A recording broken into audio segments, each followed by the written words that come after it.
So, I want you to imagine you're on a pixel.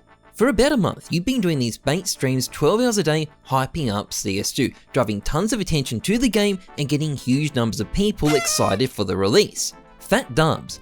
Then, on March 22, the day finally arrives. The release is crazier than anyone ever imagined, the moment has finally come, and you suddenly discover you haven't been given an invite to play CSGO. This is not how I expected it, Arrow.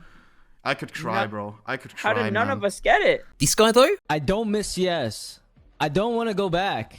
I'm happy with where I'm at. Yeah, he's in. When CS2 dropped, a lot of CSGO content creators kind of got screwed. And it wasn't just on a pixel. The War Owl was locked out. Name King was locked out. Vu was locked out.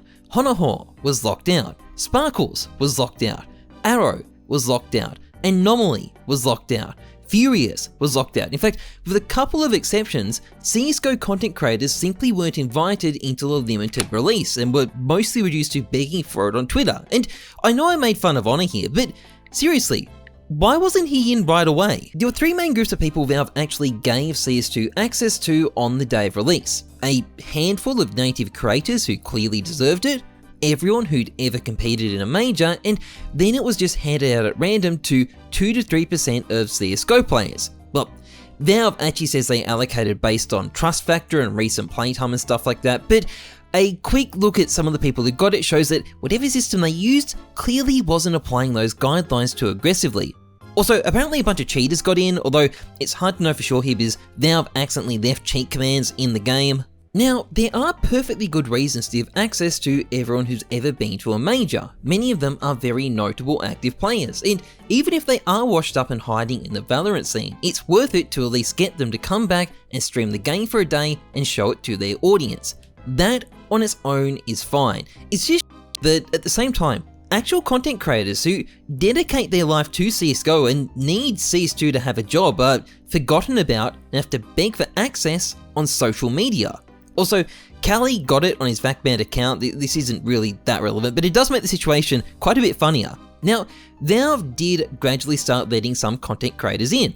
Onapixel, Honohor, War Owl all managed to get in on the first day. Naking got access 3 days later. Arrow even got in 6 days later, although that may have just been because they mixed him up with a German pro from Big Clan. But in the meantime, Anomaly still doesn't have it. Sparkles still doesn't have it. Furious doesn't have it. Vu doesn't have it, Trilix doesn't have it, and rather than being able to use their main accounts to make content on CS2, they've been reduced to posting SpongeBob memes and bad paint art on social media instead. And look, these guys can and do borrow accounts with access, they can still make content ultimately, but it's not what you call ideal, and it begs the question, why exclude these guys? It's their job to make content about CSGO. There's no downside to giving them access and they play an important role in the community. Valve have always acted in their own weird ways, but this is just kind of and I don't know why they can't draw up a quick list of content creators and let them in. The fact someone like War Owl wasn't let in at the moment of release clearly shows it was something of an afterthought, and while I think that is excusable on the day, at this point, I really have no idea how some of these people are still waiting.